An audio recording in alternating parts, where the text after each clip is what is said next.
Bonjour à toutes et à tous, bienvenue dans ce webinaire organisé par NovaBuild à l'occasion du lancement d'un nouveau groupe de travail pour démarrer l'année 2020 T1, cette année que nous allons mettre, nous, sous l'égide de la trajectoire bas carbone. Et à un moment, la trajectoire bas carbone, elle passe par ce qu'on appelle les 3 R, réemploi, réutilisation, recyclage. Et donc, on a un groupe de travail qui va démarrer dans les prochains jours. Il vous sera présenté en conclusion de cette matinée, porté par Anis Tlemceni, qui va nous préciser l'organisation de ce groupe de travail. Mais auparavant, on va essayer de poser les enjeux. Et justement, pour poser les enjeux, je vais demander tout de suite à Sylvain Grisot de me rejoindre. Sylvain Grisot, qui est fondateur de DixitNet. Alors, je ne sais pas s'il est en train d'arriver. Voilà. Bonjour. Bonjour. Bonjour. Euh, alors, peut-être un tout petit mot pour commencer, nous dire ce qu'est DixitNet et quel est en fait ton métier au quotidien. Et puis après, tu vas nous aider à poser un peu les enjeux de cette question des 3 R, 4 R, suivant la littérature. En tout cas, elle devient de plus en plus lourde sur ces questions. Et donc, on est ravis de t'entendre nous donner un peu les grands axes et les grands enjeux qui tournent autour de cette question, pas seulement sur le bâtiment. Je crois que tu as une vision plus large aussi sur la ville d'une façon plus globale. Tout à fait. Donc, enfin, très brièvement sur ce qu'on fait. Moi, je suis urbaniste et Dixit.net. Donc, nous, on intervient sur du projet, vraiment du projet, mais de transformation de l'existant. Donc, globalement, on invente des futurs à des sites qui ont perdu leur usage, que ce soit des sites de santé, des sites industriels, des petits, des gros sites, dans les métropoles ou les campagnes, peu importe. Et puis, du conseil aux organisations, notamment pour les faire bifurquer, s'orienter du travail sur le neuf en extension vers le travail sur l'existant et sur la ville existante. Très brièvement, et ça ne mérite pas plus. Donc, nous, on est très en amont et plutôt à une maille large, très en amont de l'acte de construire. Donc là l'objet de mon intervention, c'était plutôt de parler de l'à côté qui aujourd'hui nous occupe au moins à 50%, qui est vraiment un travail de recherche sur ces enjeux-là, de cette bifurcation qu'on a tous à mener, dans lequel s'intègre notamment la question du travail de la mine urbaine finalement, de la façon dont on retravaille la ville, y compris de façon extrêmement concrète. Donc ce que je vais essayer, c'est simplement de vous faire… Tu as un support de présentation? Oui, oui, voilà, il y a une la presse. technique de nous passer le support. Et j'en profite pour vous indiquer que, évidemment, on aurait préféré que cet événement soit lieu en présentiel. On a démarré un 3e confinement qui ne donne pas son nom, mais en définitive, il est quand même souhaité ardemment qu'on ait le moins de relations physiques, présentielles, tous ensemble. Donc, on sait qu'aujourd'hui, avec les outils numériques, on sait aussi avoir des échanges. Et donc, je vous invite à utiliser la partie chat tout au long, y compris pendant l'intervention de Sylvain. Et je serai votre porte-parole, le porte-parole de la centaine de personnes qui sont avec nous en ce moment. Je viendrai pousser un peu nos intervenants dans leur retranchement avec vos questions. Donc, n'hésitez pas. Et donc, maintenant, Sylvain, l'urbanisme circulaire, en quoi ça a à voir en fait avec cette question du réemploi, réutilisation, recyclage? En fait, tout, on va le voir. Donc moi, mon entrée, c'est la question du sol. On parle beaucoup de foncier dans la profession, mais moi, j'aime bien parler de sol parce que c'est concret. Et je vais essayer simplement de vous faire une brève introduction, voir en quoi ces fameux 3 R, ils s'intègrent dans une logique beaucoup plus globale, qui est une bifurcation essentielle de voilà, ce que j'appelle globalement la fabrique de la ville. C'est ce pourquoi on travaille tous autour de la table. Je ne vais pas passer beaucoup de temps à me présenter, c'est déjà fait. Bon, vous le savez, voilà, on est de plus en plus nombreux, on a une question de croissance de la population, mais aussi une croissance de la part urbaine de cette population. C'est vrai aussi en France, c'est pas que le fait de pays en voie de développement ou en croissance importante. Évidemment, qui dit plus d'habitants, dit plus de villes, plus de surface de ville, et on travaille tous, en tout cas beaucoup, à faire ce bout de ville en plus, cette extension urbaine, cette construction en neuf en périphérie des villes. Ça, c'est la version un peu moins bucolique de la ville qui avance et qui mange sa campagne. Alors, normalement, je devrais commencer en disant, voilà, en France, on artificialise l'équivalent d'un département tous les 7 ans ou tous les 10 ans. Ça dépend du ministre qui fait son discours. En fait, j'ai une très bonne nouvelle. Il nous faut pas 10 ans pour artificialiser un département, ou en tout cas l'équivalent d'un département, il nous faut 20 ans. Sauf que 20 ans, c'est quand même 30 000 hectares par an. 30 000 hectares, c'est une vingtaine d'aéroports Notre-Dame-de-Landes, sans manifestation dans les rues de Nantes. C'est 375 Europacity, sans tribune dans Libération. Alors, si on regarde la géographie de tout ça, on pourrait se dire qu'il y a une forme de logique, c'est-à-dire qu'on retrouve la consommation d'Enaf, c'est pas le pâté, hein, c'est les espaces naturels, agricoles et forestiers, dans les métropoles qu'on connaît bien ou les espaces littoraux. Mais en fait, quand on zoome, on s'aperçoit qu'on a une perte de sens de cette consommation de sol. Non seulement la surface de la ville croît 3 fois plus vite que sa population, mais en fait, on s'aperçoit qu'on a une consommation de sol qui est importante, par exemple, dans des communes qui perdent des habitants. On construit, il y a un quart des lotissements, des surfaces de lotissement en France, qui sont construites dans des communes qui perdent des habitants. Donc, en fait, on n'a plus de relation, et cette équation entre population d'un côté égale donne logiquement de la surface de la ville n'existe pas. C'est ce qu'on a en tête et pourtant c'est pas vrai.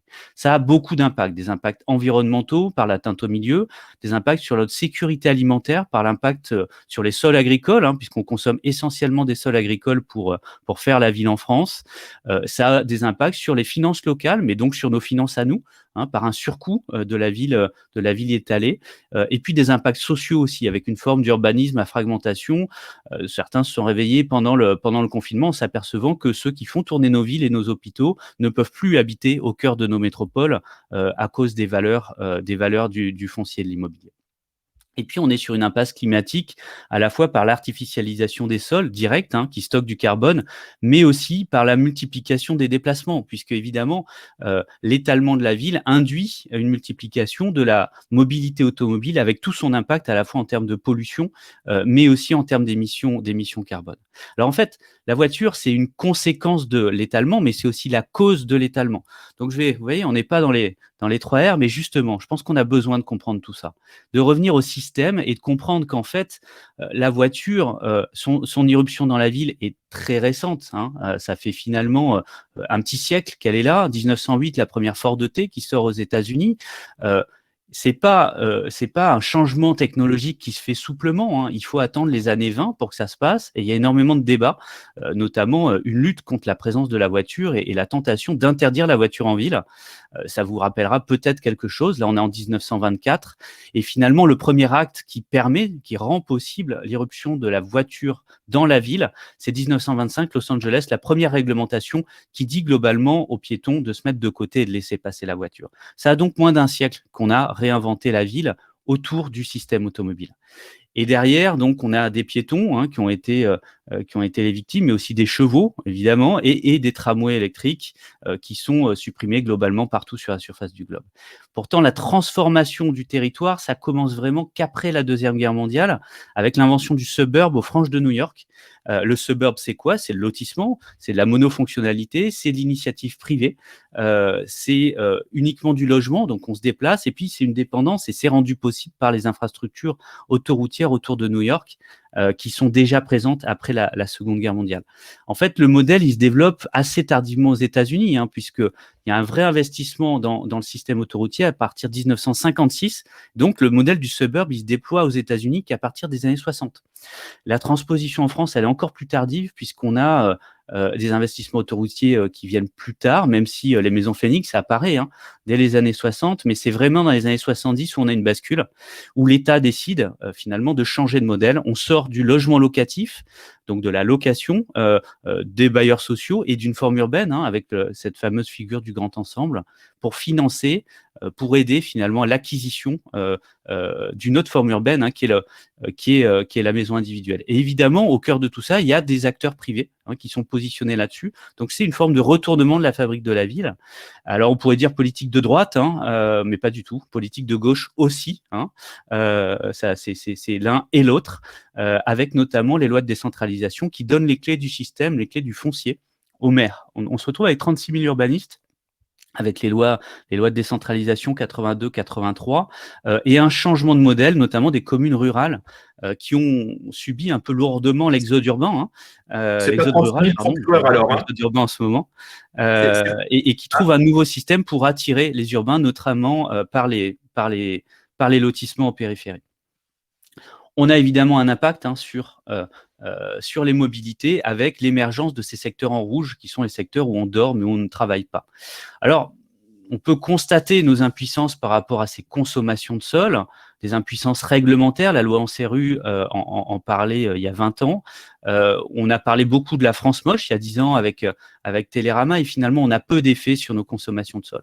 On a un vrai problème qui est un problème de système. En fait, on est fondé sur une logique de prohibition, alors qu'il faut qu'on invente à toutes les échelles, de l'aménagement à l'acte de construire, les alternatives concrètes à finalement un système qui est fondé depuis 50 ans, pas plus, sur la construction de neuf en étalement. Le nouveau système, le changement de modèle, moi je propose de donner une clé de lecture, c'est pas une invention, c'est se dire qu'aujourd'hui, ce qu'on sait faire, ce qu'on sait très bien faire, c'est finalement construire du neuf sur des espaces agricoles, donc consommer du sol agricole pour des usages urbains avec une forme d'obsolescence programmée, nos espaces urbains de nos bâtiments, qui génèrent quoi? Des friches ou des espaces vacants. On a finalement des bâtiments qui sont construits pour un usage unique, leur premier usage, et qui ne sont pas adaptables. L'urbanisme circulaire, c'est simplement se dire qu'on peut éviter de construire, dans certains cas, en intensifiant ce qui est déjà là, éviter de déconstruire, en transformant l'existant, avec un enjeu important d'éviter ce cycle déconstruction-reconstruction qui a un impact important sur nos émissions de déchets, et puis éviter de s'étaler en densifiant et en recyclant les espaces. Alors, bonne nouvelle, ça existe déjà, j'ai strictement rien inventé. La vraie question, c'est comment est-ce qu'on arrête de passer de projets pilotes et exemplaires à finalement un vrai changement de modèle, donc une généralisation. Quelques exemples brefs. Intensifier les usages, ne pas construire, c'est finalement le premier des actes d'ingénierie, éviter de construire en repensant les programmes et en repensant l'organisation des bâtiments, par exemple pour des occupations temporaires, par exemple en pensant des bureaux qui peuvent servir à autre chose qu'uniquement à des salles de réunion pendant 35 heures par semaine, c'est quand même pas beaucoup dans la vie d'un bâtiment, en pensant aussi des salles d'école qui peuvent servir d'espace public et d'espace de jeu au quartier, voire même des salles de classe qui peuvent servir de salles de réunion associatives. Transformer l'existant, on a évidemment la question des grandes transformations qui évitent de déconstruire et qui évitent les émissions de déchets, qui évitent de perdre aussi l'énergie grise qui est encapsulée dans l'existant, dans le bâtiment qui est déjà là. Il y a évidemment des grandes transformations emblématiques, mais aussi des transformations du quotidien. Rajouter 2 étages à un bâtiment, une copropriété, c'est créer des logements qui ne seront pas construits en périphérie, mais aussi amener de la valeur économique qui peut permettre de payer une réhabilitation globale. Transformer des bureaux en logements, mais aussi construire aujourd'hui des bâtiments qui sauront changer de vie et passer de bureau en logement ou autre, changer d'usage. Un bâtiment devrait sans doute avoir cette vie comme un chat, mais aussi anticiper sa fin de vie. Et puis la dernière des boucles, c'est celle des 3 R, justement, c'est celle qui nous intéresse. Il y a la question de la densification foncière, la densification aussi dans les espaces urbains, il faut sans doute faire un peu mieux que ça, mais surtout, il y a la question de ce recyclage de l'existant. On parle beaucoup dans le recyclage des espaces urbains, des friches industrielles, il n'y a pas que ça, il y a des friches commerciales qui arrivent devant nous, on a une question de réduction de déchets, de tri, mais c'est évidemment pas la solution. La question du réemploi, de la réutilisation dans des boucles de l'économie circulaire à l'échelle du territoire permet aussi de se dire que la ville peut être faite avec les matériaux qui sont déjà là. Or, aujourd'hui, dans ce métabolisme urbain, la fabrique urbaine, donc le BTP globalement, porte une très très large part à la fois des matériaux qui rentrent dans la ville et des déchets qui en sortent. Donc pour juste conclure, l'idée de notre transition, c'est pas simplement d'avoir des évolutions technologiques, des évolutions réglementaires. Là, on est sur des formes de solutionnisme. On est bien sur le fait de s'attaquer au système et donc être au cœur de notre pratique avec les 3 boucles, les 3 boucles à éviter autour d'une forme de sobriété foncière, mais qui induit aussi une sobriété en termes de construction, en termes de matériaux, en termes de mobilité, etc. Éviter de construire, éviter de déconstruire, éviter de s'étaler. C'est pas simple, c'est un vrai retournement. Ça nécessite de faire aussi un retournement sur nos modes de mobilité. Je ne vais pas m'étaler sur la question de l'accessibilité de la ville. Hein. C'est bien la ville de la proximité, mais encore faut-il se la payer. Et puis évidemment, la question de la ville résiliente ou adaptative, c'est-à-dire qui saura s'adapter aux enjeux d'aujourd'hui et de demain. Cette bifurcation, c'est évidemment une nécessité. On a quelques murs devant nous et quelques crises. C'est aussi une vraie opportunité. Je pense qu'on va le voir aujourd'hui. C'est des nouveaux modèles d'affaires, c'est de nouveaux métiers, de nouvelles compétences. Donc, c'est à la fois des opportunités individuelles, parce que finalement, on va plus miser sur de l'intelligence aussi que sur du béton. On change de matière grise, mais aussi des opportunités collectives avec des organisations qui se restructurent ou qui s'inventent au travers de ces nouveaux métiers. Voilà, tout ça pour vous dire qu'en fait, l'étalement urbain, c'est évidemment pas le problème. On a plein d'échelles de solutions et qu'aujourd'hui, pour moi, la question et ma présence ici, c'était plus de lancer le débat et puis surtout d'écouter ce que font les pionniers hein, et de voir en quoi ces modèles et ce qu'ils inventent ici est généralisable. Nous, c'est un travail qu'on lance dans le cadre de notre travail de recherche. On en a parlé dans un bouquin et on en parle aujourd'hui dans une newsletter, la newsletter du mercredi. Voilà. J'en ai fini et à toi. Alors, merci Sylvain. Je reviens juste le PowerPoint est parti trop vite. Je voulais juste montrer l'ouvrage que tu viens de faire paraître et qu'on peut se procurer, je crois, en ligne. En tout cas, en librairie.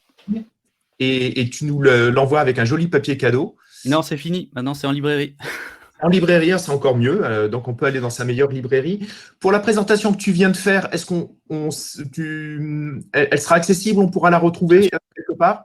Bien sûr, oui, tout à fait. C'est la version courte, hein, je vous rassure, mais on transmettra la présentation, mais surtout un tout petit article de synthèse qui vous empêche pas de lire le livre, mais en tout cas qui redonne une vision globale peut-être un peu moins rapide.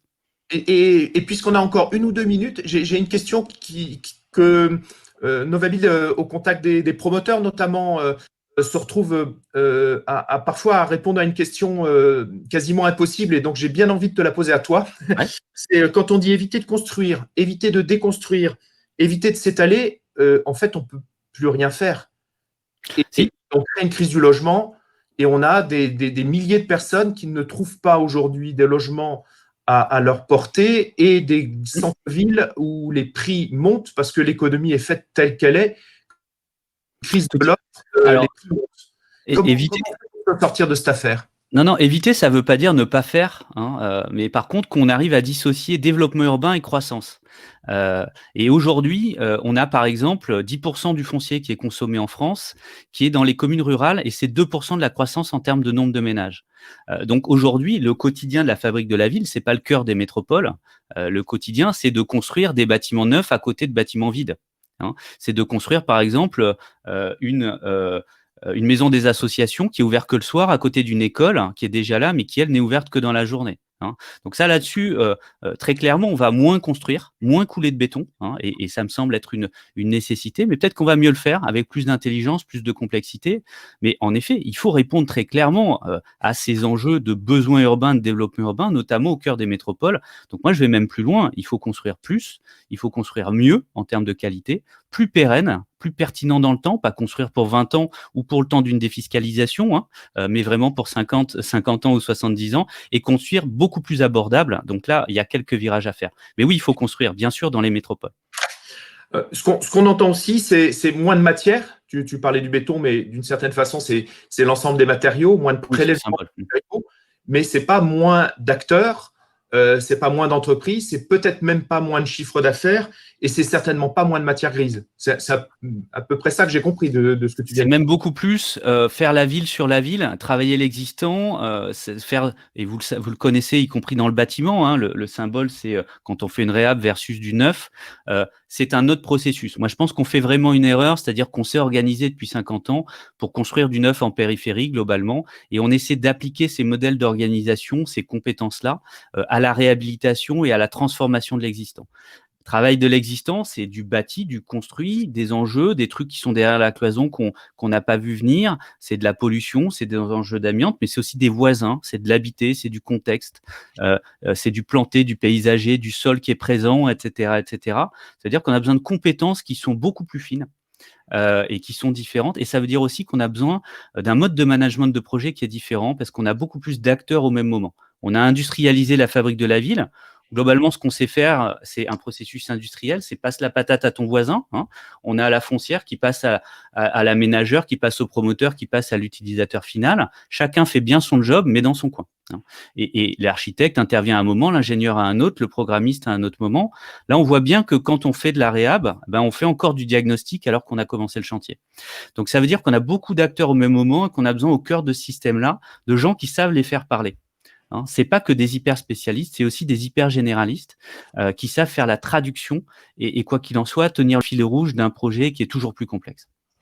Alors, merci beaucoup de ton propos, Sylvain. On va passer à la suite, mais je trouve vraiment intéressant. À l'instant, tu viens de justifier le fait qu'à Novabuild, on soit en train de créer ce groupe de travail qui est pluriel et avec différents horizons, parce qu'il faut travailler tous ensemble on ne peut pas résoudre cette question-là, chacun dans son coin. Et à l'instant, Julie Grelet nous disait on a 43 millions de tonnes de déchets du BTP et de la Loire. Et en fait, on a ce rêve, et ça fait quelques décennies sous forme de rêve, on indique que le bâtiment peut être une banque de matériaux. Donc, on va essayer de voir dans ce groupe de travail, et je vais demander maintenant à Anis Tlemcen-Mani de nous rejoindre sur scène. Merci. Il va nous raconter un petit peu comment on va faire pour que nos ouvrages deviennent une banque de matériaux. Et donc, il va planter le décor. Anis, si tu es avec nous, je serais ravi de pouvoir échanger avec toi. Voilà, très bien, il est en train d'arriver. Bonjour Anis. Bonjour à tous et à toutes. C'est toi, en tant qu'adhérent de Novabuild, qui a impulsé cette idée de travailler sur les 3 R. Je te donne tout de suite la parole pour un quart d'heure pour présenter un peu l'enjeu de façon un peu plus concrète sur la question du réemploi et ce rêve que j'indiquais à l'instant de faire de nos bâtiments une banque de matériaux. Oui. Alors, oui, effectivement, alors, en fait, pour commencer déjà, pourquoi l'idée d'accoler la notion de réemploi, de réutilisation et de recyclage, c'est parce que en fait, jusqu'à aujourd'hui, la plupart du temps, ces notions sont abordées de façon distincte. Le recyclage, c'est une notion que tout le monde connaît aujourd'hui, qui a commencé à se mettre en place dans les années 90 avec la gestion des déchets ménagers, avec le tri sélectif. Et ça n'est que plus récemment, au courant des années 2000, que des processus se sont mis en place concernant le recyclage des déchets issus du bâtiment. La question du réemploi, elle, est plus récente. Elle est apparue davantage au mi-temps des années 2010, avec des pionniers en Belgique notamment, comme Rotor, puis par la suite Bellastock à Paris, et qui ont commencé à regarder d'un peu plus près par quel moyen on pouvait remettre sur le marché, remettre en œuvre en fait tous ces gisements de matériaux qui jusqu'à présent finissaient soit à l'enfouissement, ou mieux en recyclage, mais en tout cas qui ne trouvaient plus, qui perdaient toute valeur d'usage. Donc, l'objet, je pense, un des enjeux aussi de ce groupe 3R, c'est de décloisonner un peu l'approche en silo qui avait cours jusqu'à présent, parce qu'il y a clairement, on le verra par la suite, avec des exemples assez concrets d'acteurs émergents, des vraies synergies, des vraies logiques de complémentarité qui peuvent exister entre le réemploi, la réutilisation éventuelle et le recyclage. Alors, en effet, comme l'évoquait assez brillamment Sylvain, c'est que l'enjeu aujourd'hui, c'est de trouver des moyens de faire un usage plus intelligent de la matière. Parce que les villes constituent des stocks de matière, de matériaux, sédimentés, accumulés sur plusieurs siècles généralement, et que ces stocks donc, sont constitués d'une matière première extraite du sol, immobilisée pour une durée variable, ça peut aller de quelques années à plusieurs dizaines d'années, ou voire entre guillemets l'éternité pour les bâtiments patrimoniaux, le plus longtemps possible. Mais que ces matériaux sont aussi appelés à être libérés dans le temps, au fur et à mesure des travaux d'aménagement, de de restructuration, de réhabilitation, de déconstruction, démolition. Et ce qu'il advient de ces matières est encore aujourd'hui assez mal connu. À titre d'exemple, par exemple, une étude a été menée sur la ville d'Orléans pour quantifier quel était le stock de matières, de matières compris bâti et infrastructures, rapporté au nombre d'habitants. Et ils sont arrivés à une masse de 250 tonnes de matériaux par habitant, répartis entre le bâti, la voirie et les réseaux enterrés. Bon, la grande majorité, évidemment, étant constituée par le bâti, mais pas que. Donc ça, c'est purement illustratif, mais ça donne quand même un petit peu une idée de ce que représente en termes de matière accumulée une ville, quoi, si on la rapporte typiquement par habitant. La pratique du réemploi, c'est un secret pour personne, c'est une pratique ancienne qui a toujours existé, puisque pendant longtemps, en fait, le problème n'était pas tant celui de la main-d'œuvre que celui de la matière disponible.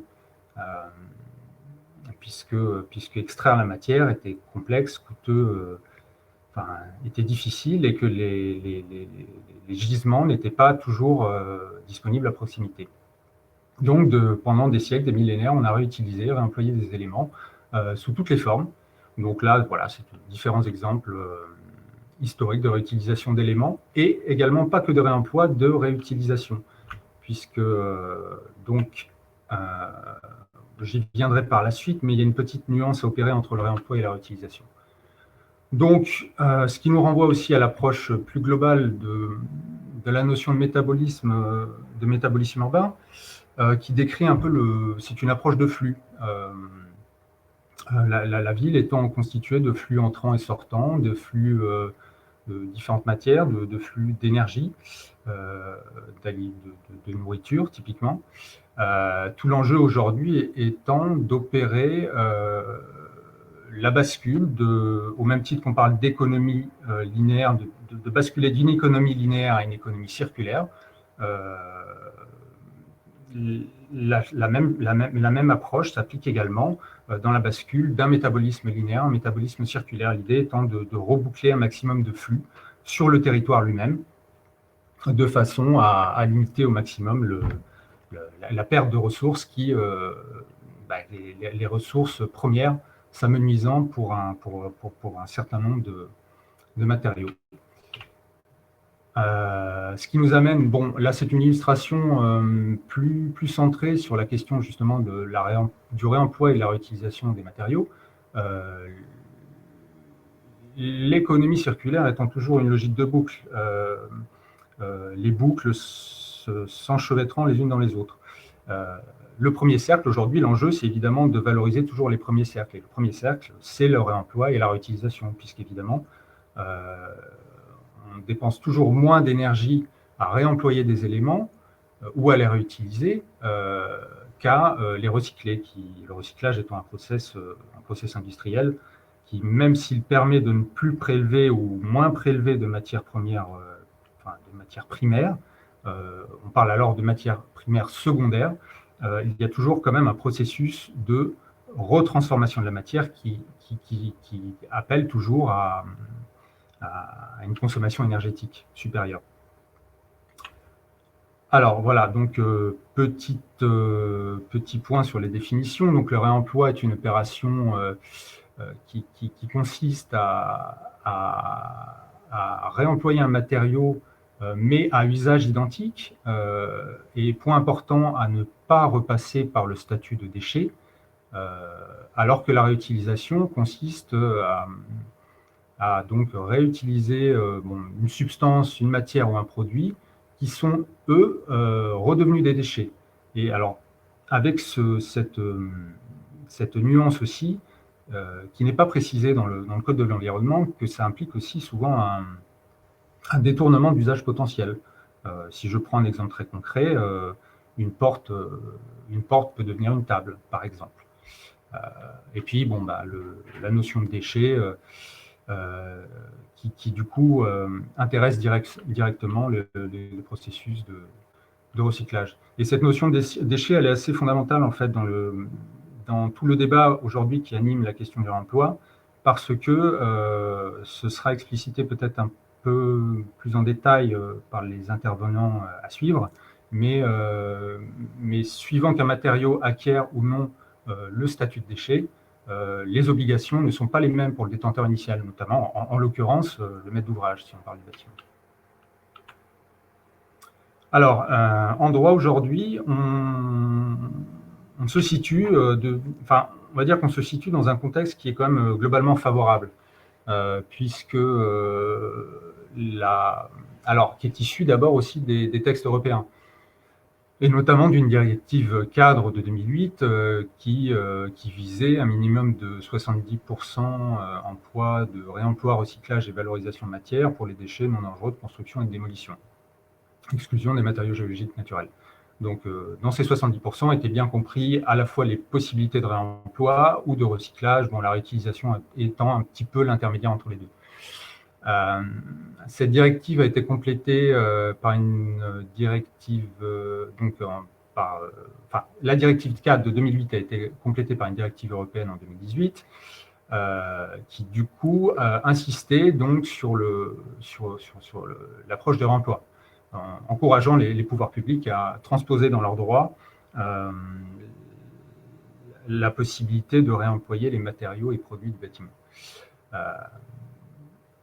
Donc également, ce qui implique évidemment de revoir un peu les approches de la démolition pour s'orienter davantage vers de la déconstruction sélective en fait, ce qui permet également au passage d'améliorer le tri des déchets et donc potentiellement le recyclage de ces derniers, pour ce qui ne peut être ni réemployé ni réutilisé. Donc, en droit national, ça nous a donné une première traduction. Alors, il y avait eu précédemment la loi de transition énergétique pour la croissance verte de 2015, mais qui n'avait pas encore réellement engagé d'incitation vis-à-vis des pouvoirs publics en matière de réemploi. Donc, c'est pour ça que je préfère passer directement à la loi ESSOC de 2018, qui a eu l'intérêt d'introduire la notion de permis d'expérimenter, alternative à la réglementation, sur le principe de solution d'effet équivalent. Aujourd'hui, tout le débat est de savoir justement comment mettre en place ces solutions d'effet équivalent, notamment eu égard aux problématiques de conformité, d'assurabilité qui sont celles du bâtiment. Beaucoup plus récemment, donc la loi AGEC de 2020, qui elle est assez fondamentale parce que elle reprend des préconisations précédentes, notamment celle d'une feuille de route de l'économie circulaire, mais qu'elle traduit maintenant en actes législatifs, notamment en décrets d'application, qui sont en projet actuellement en consultation pour la plupart. Et elle a posé pour le bâtiment un certain nombre de jalons importants, notamment la transformation des diagnostics déchets, qui était obligatoire pour toutes les opérations de démolition de plus de 1000 m², en diagnostic produits, matériaux et déchets. Alors, il faut savoir quand même que les diagnostics déchets, d'après l'ADEME, il y a un rapport assez récent qui est sorti, c'était obligatoire, mais on va dire qu'en moyenne, il n'y a eu que 5% a priori, ils n'ont été réalisés que dans 5% des cas pour lesquels ils auraient dû l'être. Donc, évidemment, on espère qu'il n'en sera de même, il n'en sera pas de même pour les futurs diagnostics PMD, dont, pour information, l'application devrait se faire à compter du 1er juillet de cette année. Par ailleurs, l'obligation pour la commande publique de recourir à des matériaux de réemploi ou issus de ressources renouvelables. C'est pareil, les décrets sont en cours d'étude. On n'a pas encore de détails sur quels seront les pourcentages imposés. Enfin, voilà, c'est encore en cours, mais ça sortira cette année. Et la création d'une filière REP, d'un élargissement de la REP justement au bâtiment, donc la responsabilité élargie du producteur, à compter du 1er janvier de l'année prochaine, et avec également pour objectif de soutenir les réseaux de réemploi, de réutilisation et de réparation, et de contribuer au développement du recyclage des produits. Donc la responsabilité incombant aux fabricants de ces produits et matériaux. Bon, le périmètre n'est pas encore totalement arrêté sur la façon de la mettre en place. Ça fait l'objet de pas mal de débats au sein de la profession, évidemment, notamment vis-à-vis des industriels producteurs de ces matériaux et produits. Ah oui, alors j'ai oublié un petit point là que je n'ai pas mentionné dans le slide, c'est qu'il y a également des obligations en matière de tri sélectif des déchets qui vont être élargies. On va passer de 5 à 7 filières. Il te reste 5 minutes maximum, oui, très bien. Un peu moins. Ok, très bien. Alors, je passe rapidement sur la feuille de route économie circulaire de Nantes Métropole, qui avait déterminé notamment une boucle BTP durable et circulaire, et dont certains objectifs nous intéressent plus particulièrement au sein du groupe de travail, notamment la construction des bases d'un écosystème BTP durable, local et circulaire, et contribuer donc à l'utilisation des matériaux alternatifs, dont recycler. Alors, il manque réemployer dans la feuille de route, mais en effet, ça doit rentrer dans cet objectif. Quelques exemples pour finir. En termes d'initiatives locales, donc beaucoup ont certainement entendu parler de la caserne Mélinette, pour laquelle tout un travail a été mené depuis 2015-2016. Alors, notamment avec Bellastel. On est d'accord, hein, c'est bien à Nantes. C'est à Nantes, voilà. Donc, c'est une opération d'aménagement sur le... Oui, je n'ai pas précisé. Bon, j'avais précisé localement, mais en effet, c'est à Nantes. Et donc, c'est un gros projet d'aménagement porté par Nantes Métropole d'aménagement, je crois, qui vise la construction à terme de 1800 logements de mémoire, et donc pour lequel tout un travail de dépôt sélective a été fait, alors essentiellement sur des éléments d'aménagement d'espace public, pas à proprement parler de construction. Voilà, donc exemple portant sur l'aménagement d'espace public, qui a donné des petits. Alors voilà, c'est un exemple un petit peu mineur, mais intéressant quand même. Des éléments de charpente issus de la déconstruction de la caserne Mélinette ont été réemployés pour constituer la charpente de la billetterie du Grand T, qui est juste à côté. Ainsi que d'autres éléments. Bon, réemployés pas issus de la caserne, mais réemployés malgré tout. Alors, autre gros levier, autre grand projet urbain porté par Nantes Métropole Aménagement également, le Pierremille-les-Îles, donc sur les rives sud de Loire. C'est un projet pour lequel différents leviers, c'est un projet intéressant, très ambitieux sur plein de points, et notamment en termes de transition des modes constructifs, puisqu'ont été retenus un certain nombre de filières biosourcées, notamment la filière paille, chanvre, bois, mais également donc la filière 3R. L'enjeu étant d'inscrire dans les opérations alors des obligations qui ne sont pas déterminées, mais et qui sont pas encore totalement circonscrites, mais pour incorporer des éléments issus du réemploi ou du recyclage éventuellement au sein des opérations. Voilà. Et sur le volet recyclage, donc l'association de Charrier de Suez sur la mise en place de 2 plateformes sur la métropole, une plateforme nord, une plateforme sud. La plateforme nord étant au pied du pont de Cheviré, ayant vocation à accueillir donc essentiellement des terres d'excavation et des déchets de béton de chantier issus de démolition, qui vise à produire des terres végétalisées, des graves recyclés, réincorporables en sous-couche routière, voire dans des bétons. La plateforme sud s'adresse davantage aux artisans et on est davantage sur une gestion des déchets de chantier en vue de leur recyclage. Donc voilà, elle est organisée autour de trois pôles, une déchetterie, une plateforme de tri de reconditionnement et de combustibles solides issus du recyclage. Et j'en ai terminé.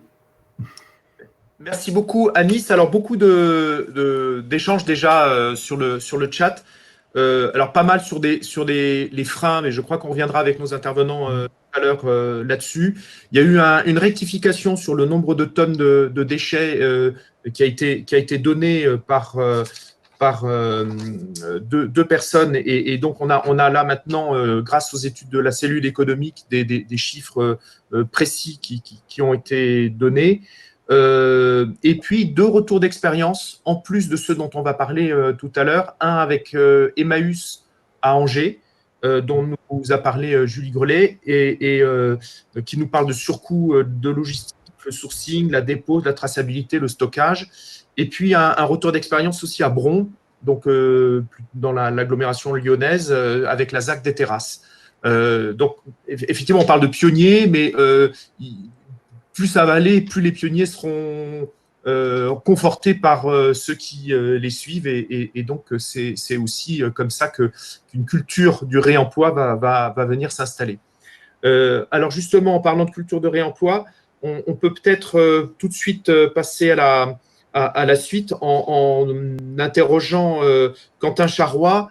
Alors, je ne sais pas, Annie, si tu veux rester, comme ça peut-être on pourra avoir quelques échanges avec Quentin Charrois, qui va nous présenter la plateforme Océan. Alors, Quentin, en quelques mots, donc on parlait déjà d'Emmaüs, Bron, la plateforme Océan, c'est un retour d'expérience parmi d'autres. Quel est son point fort? Alors, bonjour à tous. Donc, c'est pas exactement la plateforme Océan, mais plutôt une alliance, en fait, une alliance locale de 3 entreprises nantaises que sont donc du coup Océan, justement, Océan Insertion, qui fait l'insertion professionnelle, Articonex, qui s'est spécialisé dans le réemploi des matériaux de construction, et Solutions Recyclage Bâtiment, donc qui s'est spécialisé dans le recyclage des déchets de chantier. Alors, ça, du coup, c'est la société que vous représentez, vous, hein? Exactement, voilà, tout à fait. Donc, cette alliance, en fait, c'est l'histoire d'une rencontre, en fait. On s'est rencontrés sur des chantiers de déconstruction sélective et on s'est aperçu, en discutant ensemble, qu'on avait chacun des complémentarités vis-à-vis des autres. Christelle a développé avec Océan cette capacité à déconstruire des bâtiments en déposant sélectivement les matériaux entreposés de manière très propre. C'est-à-dire qu'aujourd'hui, on est parti du constat que sur le curage intérieur des bâtiments, malheureusement, les pratiques courantes sont de tout casser, hein, pour schématiser le truc, tout casser et tout mettre dans des bennes. Voilà. Et en fait, c'est tout casser et tout mettre dans des bennes pour tout enfouir. C'est absolument pas circulaire comme cela a été présenté depuis le début de ce webinaire.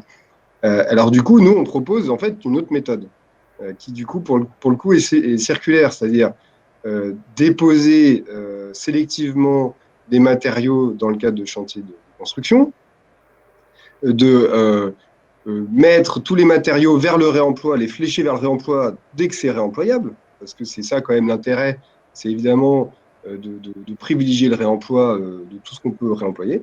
Et tout ce qu'on ne peut pas réemployer parce que voilà, on a dû casser des plaques de plâtre et que du coup, elles ne vont pas pouvoir être réutilisées, c'est les envoyer vers des filières de recyclage. Voilà.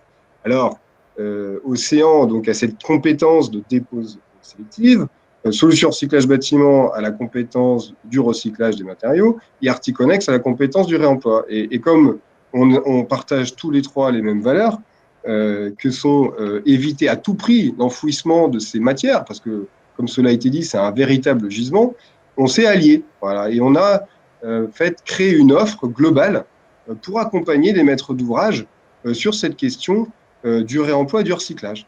Vous êtes alliés sur un particulier, vous êtes alliés sur un chantier particulier ou c'est une alliance potentielle pour demain? Alors, c'est une alliance pour aujourd'hui, c'est-à-dire qu'aujourd'hui, on a décidé de fonctionner ensemble, parce qu'encore une fois, ensemble, on va plus loin, et donc, du coup, on a décidé de travailler ensemble, et donc de mutualiser nos réseaux, nos moyens, pour pouvoir accompagner en une offre globale les maîtres d'ouvrage sur cette question de la déconstruction sélective. Donc, on a créé, alors je ne sais pas si c'est possible de le présenter, on a créé du coup une offre en fait qu'on a schématisée en un recto verso, enfin en 2 recto verso. On va demander à la technique de nous montrer le document. Voilà, exactement. Et donc là, ça permet de montrer les grandes étapes. Donc, tous ensemble pour redonner une vie aux matériaux de déconstruction, avec une phase de conseil. Et là, on s'est allié avec Consultec, qui a justement cette capacité à intégrer ces nouvelles pratiques dans les DCE des marchés de déconstruction. Diagnostiquer, parce que comme l'a dit Anis, il faut désormais diagnostiquer l'ensemble des déchets avant de déconstruire, déposer méthodiquement avec Océan et réemployer, recycler en fonction de, je dirais, de la qualité de ce qui va être déposé. Et donc, bon, pourquoi, je vais pas le redire, ça a été dit très largement. Aujourd'hui, tout ça, ça a un coût, en fait. Le curage intérieur des bâtiments, ça coûte environ 20 € du mètre carré. Et ces coûts vont avoir de cesse que d'augmenter avec les taxes qui sont en train d'augmenter, les taxes des déchets qui sont en train d'augmenter de manière très importante. Et donc, du coup, notre alliance, comment elle fonctionne? C'est très simple. Il y a une phase conception où on va réfléchir en amont du chantier sur qu'est-ce qu'on va réemployer, qu'est-ce qu'on va recycler, comment on va s'organiser au niveau logistique, quel est le planning qui va être mis en œuvre. Donc ça, on est accompagné par Mathieu Bonbon de Consultec pour nous aider à intégrer ça dans les marchés. Et puis, il y a une phase travaux.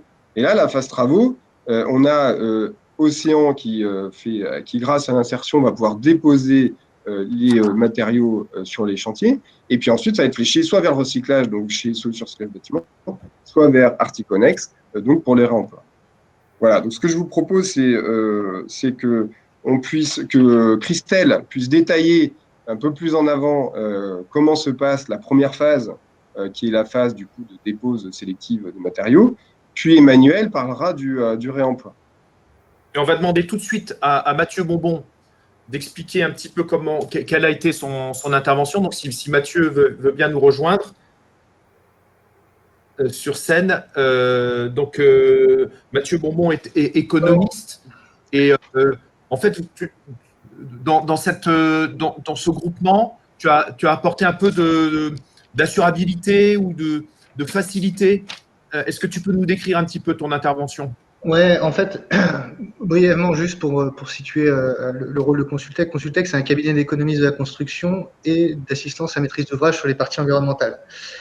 Et j'ai de nombreux échanges avec Anis sur le réemploi, le recyclage et comment peut se structurer la filière.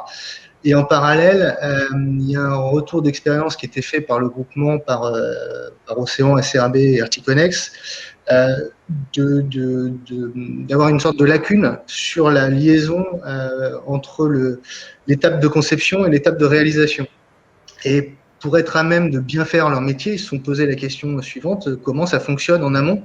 Et c'est là où j'ai commencé à intervenir. En tant qu'économiste, la première question qu'on m'a posée et qui est venue, sur laquelle le groupement a dû me chercher, c'était de savoir comment les appels d'offres se constituent, comment les marchés se constituent, comment une offre de réemploi globale telle qu'elle est proposée par le groupement peut s'insérer dans le cadre de marchés de travaux. Et c'est comme ça que je suis intervenu dans l'équipe, en fait, et que je suis sur le sujet plutôt de la partie AMO, assistance à maîtrise d'ouvrage, dans le cadre du groupe de travail qui est lancé aujourd'hui et animé par Anis, quoi. Très bien. Donc, on va poursuivre, comme le disait à l'instant Quentin Charrois, avec Christelle Dion, Océan Insertion 44, qui va peut-être nous dire aussi comment est-ce qu'elle travaille déjà au quotidien sur cette question-là. Alors, si Christelle Dion veut bien nous rejoindre. Voilà, on voit. C'est comme une apparition. Bonjour Christelle Dion. Bonjour. Donc effectivement, alors Océan, est-ce que c'est possible de passer le petit diaporama en même temps? Comme ça va être plus visuel, en tout cas pour partager. Donc Océan est donc une régie de quartier, la régie de quartier d'Océan située à Saint-Herblain. Alors il va falloir aller un petit peu plus loin, ouais. Voilà, merci beaucoup. Donc la régie de quartier Océan située à Saint-Herblain est donc une structure d'insertion par l'activité économique et rentre donc dans le sujet maintenant depuis 3 ans. Donc avant cela, donc vraiment les axes majeurs pour Océan, c'est l'emploi et le développement économique, la solidarité à travers l'accompagnement et puis évidemment l'environnement vers une démarche d'économie circulaire. Donc, c'est vraiment nos 3 axes forts. Et donc, nous entrons dans le sujet, eh bien, maintenant, depuis 2018, autour de la thématique, donc la gestion circulaire et solidaire des matériaux. Particularité, et c'est important de le repositionner, c'est réellement pour les matériaux en fait du second œuvre dans le bâtiment. Donc c'est vraiment notre support concernant donc la thématique du bâtiment. Alors nous sommes intervenus en fait avec un contexte, le contexte donc qui est celui tel qu'il a été évoqué, hein, le contexte environnemental et puis la quantité énorme de déchets à traiter dans un territoire où il y a le contexte aussi de l'ANRU, du nouveau plan de rénovation urbaine. Qui s'est lancé et donc qui a évidemment accentué cette problématique de gestion des déchets puisque de nombreuses déconstructions et constructions sont envisagées. Et puis, un autre contexte qui est celui lié à Nantes Métropole, c'est comme l'a évoqué Annie, c'est la fameuse donc, feuille de route économie circulaire qui fléchait très précisément en fait cette boucle technique liée au bâtiment, au BTP. Donc, fort de ces 2 enjeux, Océan donc a pris à bras le corps cette thématique et avec vraiment pour nous 2 axes forts, un enjeu social et un enjeu environnemental. Donc, l'enjeu social évidemment est très fort pour nous. Donc, on s'est positionné, donc il y a 2 ans, il y a 3 ans maintenant, on a avancé progressivement. Donc une première étude de faisabilité qui a permis de montrer un petit peu, en tout cas de mettre en avant la situation aujourd'hui du territoire et puis également à l'extérieur, parce que c'est toujours important et intéressant de savoir comment le sujet évolue.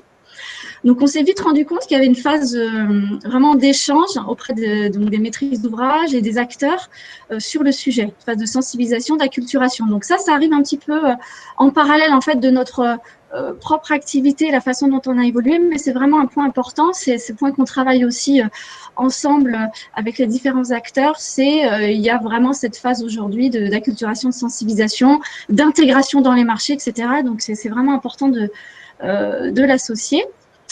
Océan, réellement aujourd'hui, donc intervient sur, on a voulu en tout cas dissocier 3 phases. La première phase est en lien direct avec les interconnexions, les interactions avec les différents diagnostics qui se font dans le cadre donc, des constructions aujourd'hui. Donc c'est ce travail très étroit qui est important puisque évidemment quand on arrive dans un bâtiment, on n'arrive pas juste pour déposer. Il y a tout un travail en fait de réflexion en amont qui permet d'analyser le gisement.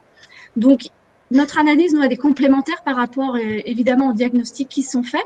Elle est complémentaire et aussi et surtout adaptée et ajustée au terrain. C'est-à-dire que on arrive avec un regard en se posant la question de la facilité de la dépose, du rapport aussi économique. Est-ce que c'est une dépose qui va nécessiter un budget très élevé?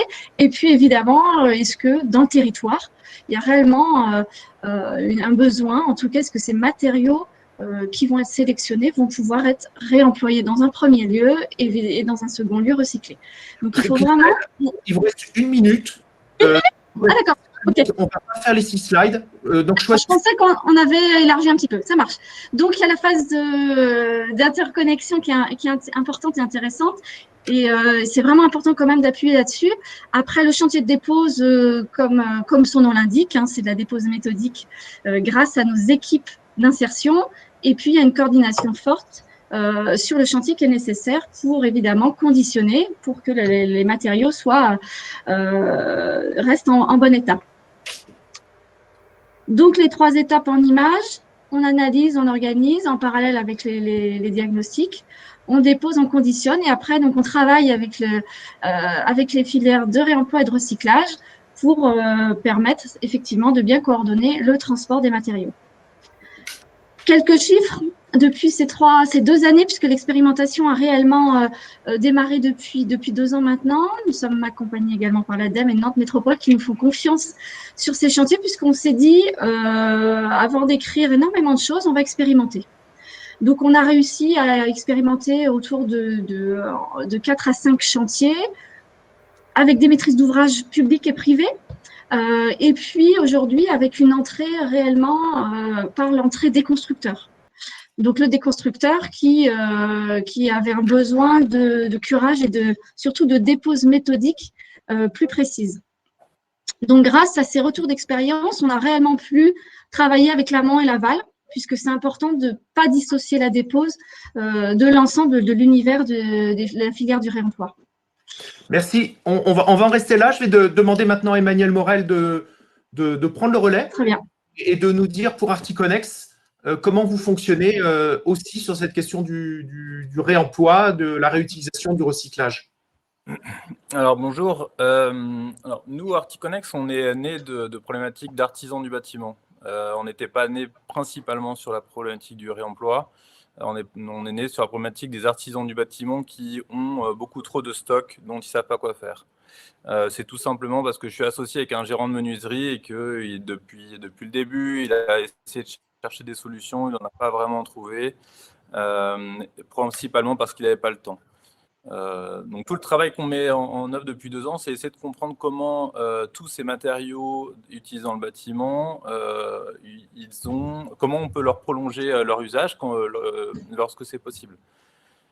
Sur la partie réemploi, on a découvert ça. On a découvert que la partie artisanale, eux, ils avaient une très large habitude de faire du réemploi, mais on s'est quand même intéressé à la partie massification. C'est aussi pour ça, d'ailleurs, je me souviens plus comment on s'est rencontré avec Quentin et Christelle, mais tout le sujet de l'expérimentation qu'on est en train de faire et des projets qu'on a menés et qu'on va mener, c'est encore une expérimentation parce qu'on a de nombreux sujets à traiter.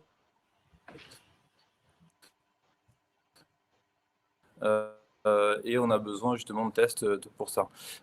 Dans les petits slides que je montre de la construction ou du bâtiment, et je trouve incroyable la manière dont c'est géré sur un certain nombre de sujets, en particulier dans la partie matériaux. C'est incroyable que la déconstruction, on détruise tout. C'est incroyable que sur chaque chantier, il reste des matériaux neufs qu'on mette à la benne. Voilà. Donc, nous, on a pris pour mission d'être l'exutoire. Et l'exutoire, mine de rien, si Christelle fait sa dépose et qu'il n'y a pas d'exutoire, ça ne sert à rien.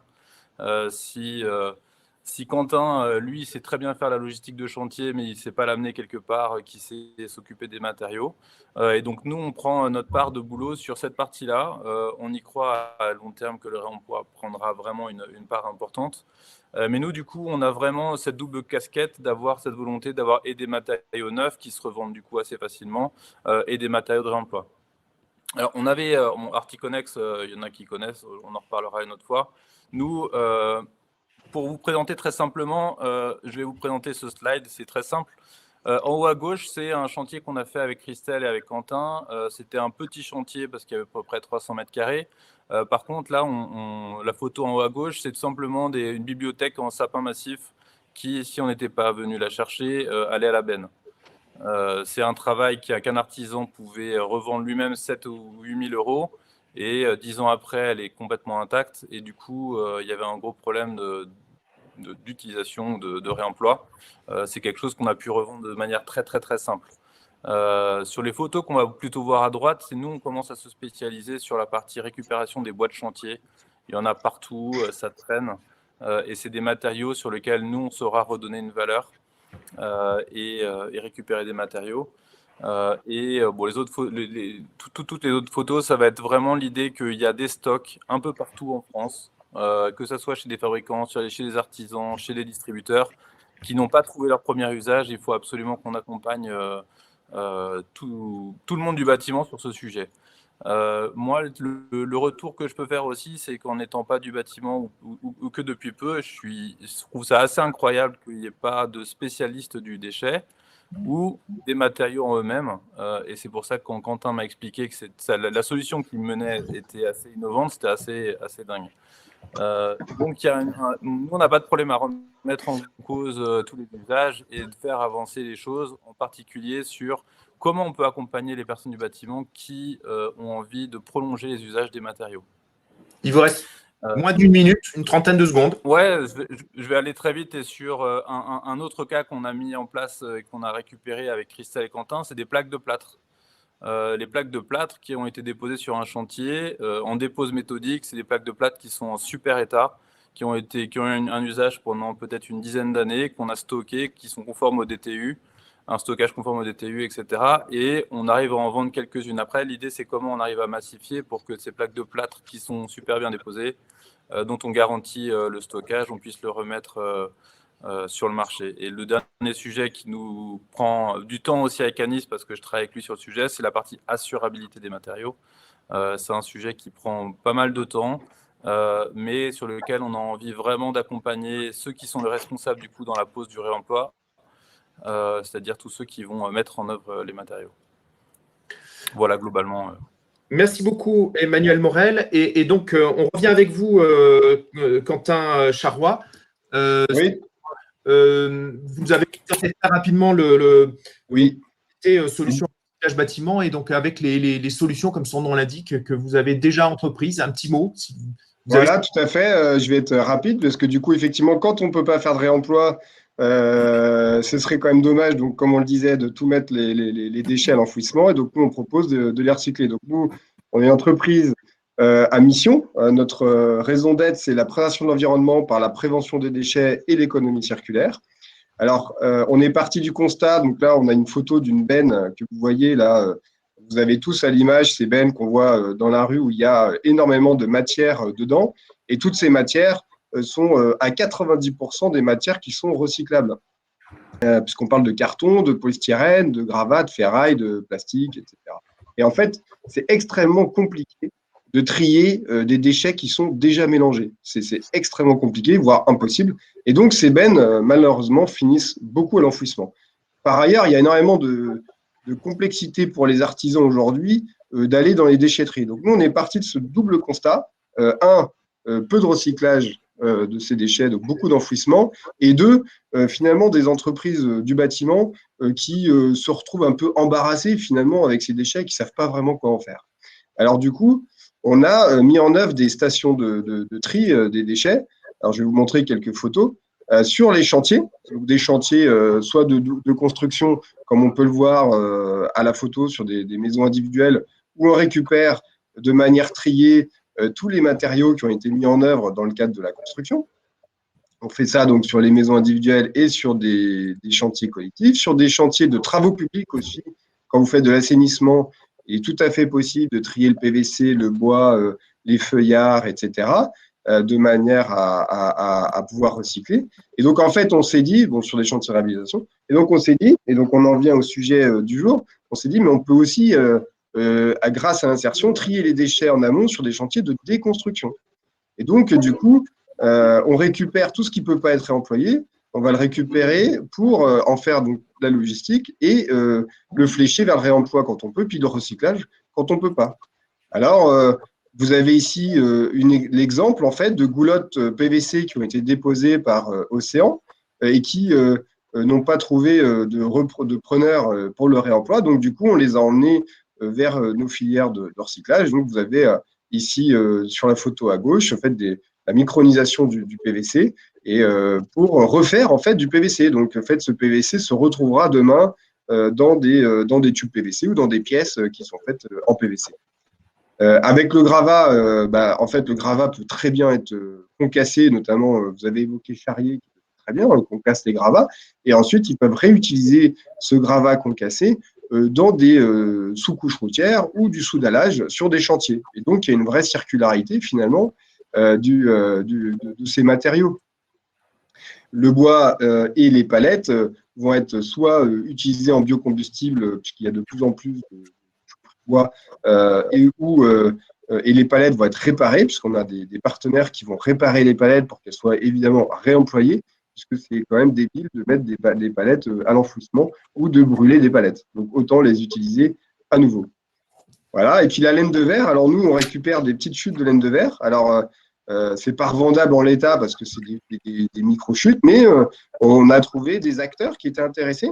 Et donc là, vous avez ici les chutes de laine de verre qu'on récupère sur les chantiers de construction et qui vont être réemployées dans le cadre de petits chantiers privés où les gens sont ravis de pouvoir isoler leur local associatif ou isoler leur garage ou bien de faire des combles perdus avec de la chute de laine de verre. Donc vous voyez, il n'y a pas de fatalité, je dirais, à ces déchets. Ces déchets ne sont en fait pas des déchets. Ces déchets sont des matières et ces matières peuvent être réutilisées. Et donc, le dernier exemple, c'est les plaques de plâtre que vous voyez ici qu'on récupère sur chantier, qui ensuite partent donc dans des usines de recyclage et qui ensuite vont permettre la production de nouvelles plaques de plâtre.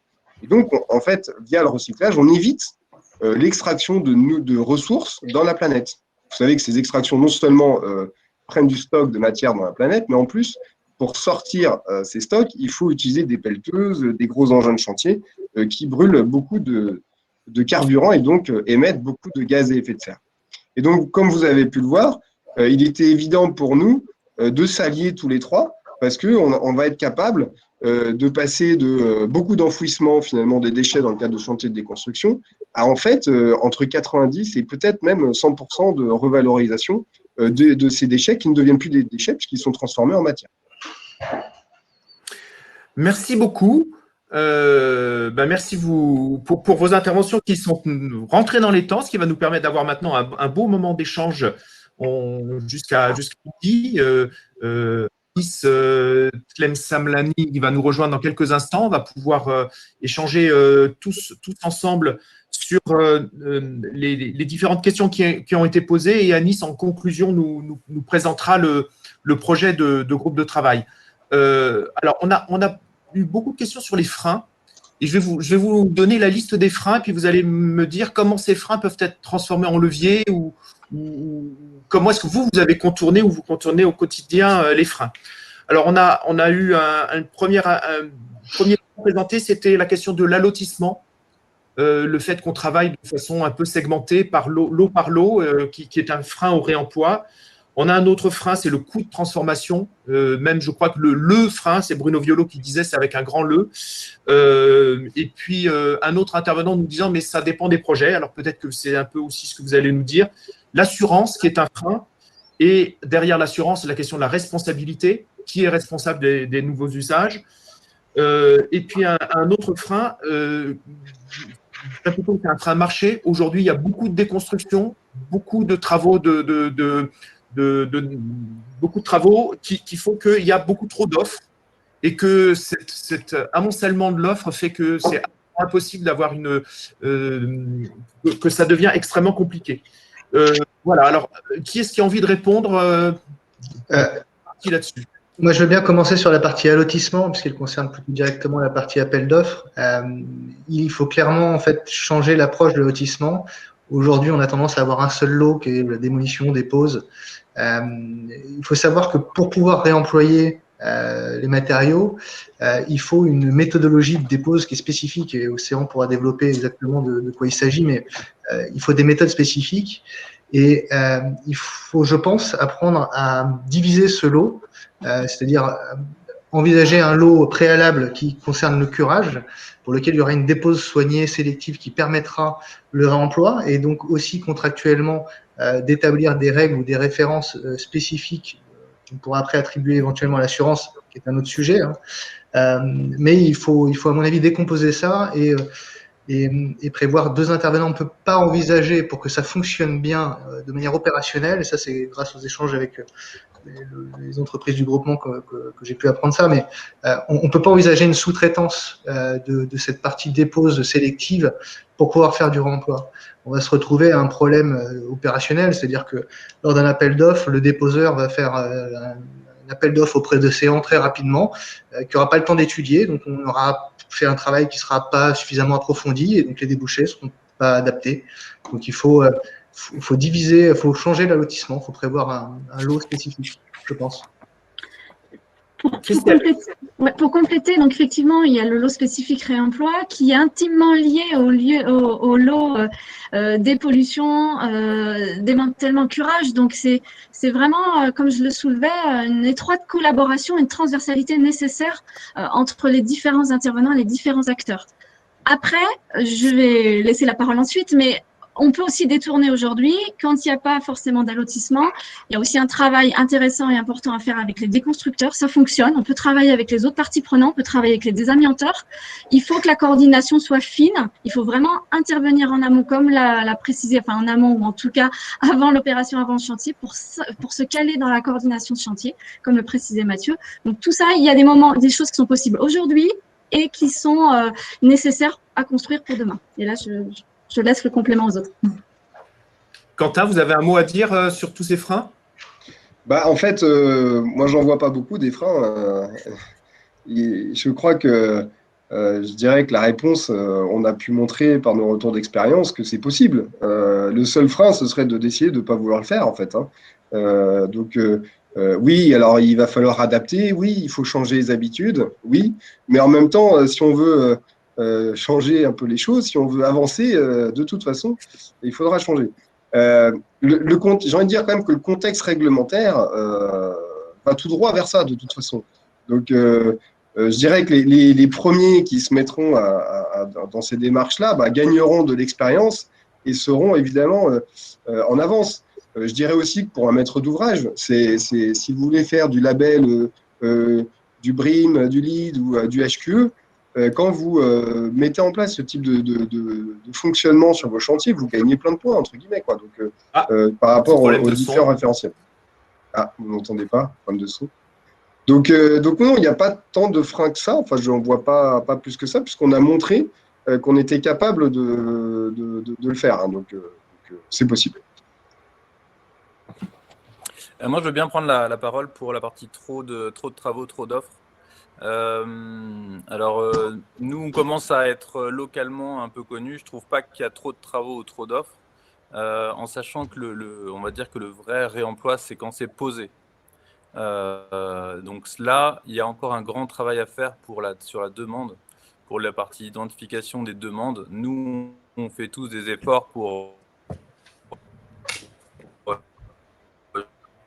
justement avoir un certain nombre de matériaux qui nous permettent d'avoir en main la partie un peu trop de travaux, trop d'offres.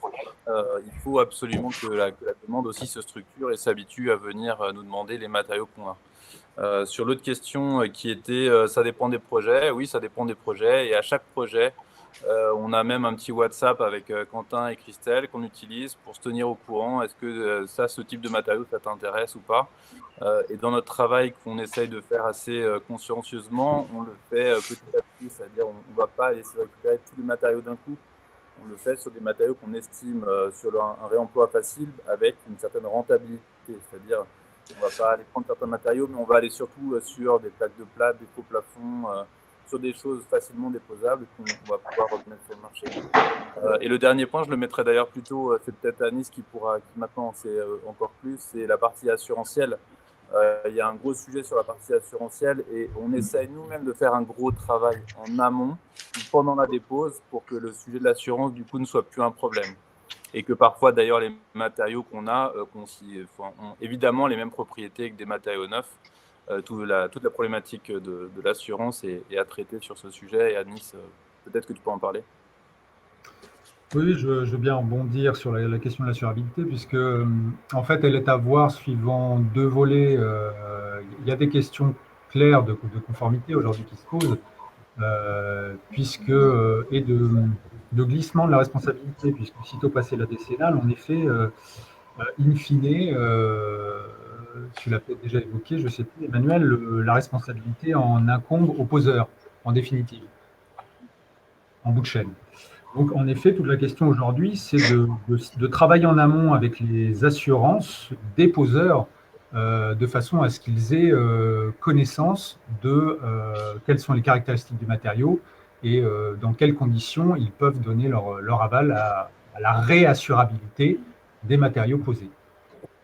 Mais alors, maintenant, une petite question sur le côté facilitateur. On voit bien que quand même le marché du réemploi, de la réutilisation n'est pas encore complètement installé. Donc, on voit bien qu'il y a des liens à faire.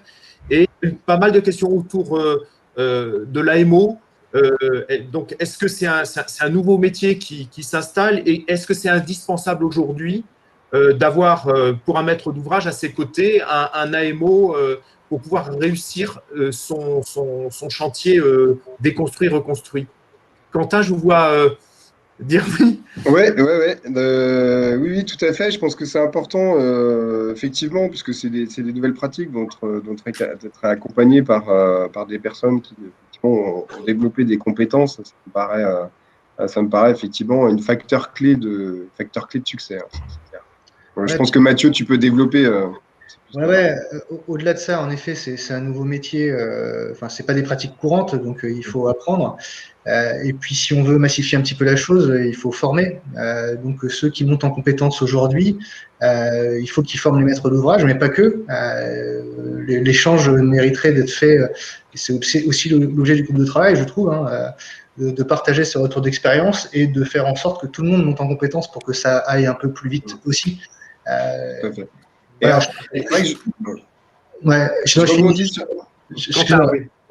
Mais juste, pardon, tout le contexte réglementaire nous pousse à aller vers là, et puis au-delà de l'aspect réglementaire, faut arrêter de fonctionner comme on fonctionne aujourd'hui. Il faut faire de nos déchets une ressource, c'est une évidence. Après, ce sont des nouvelles méthodes, des nouvelles pratiques. Il y a un champ assez large d'éléments sur lesquels travailler, des aspects opérationnels, des aspects contractuels, des aspects d'assurabilité.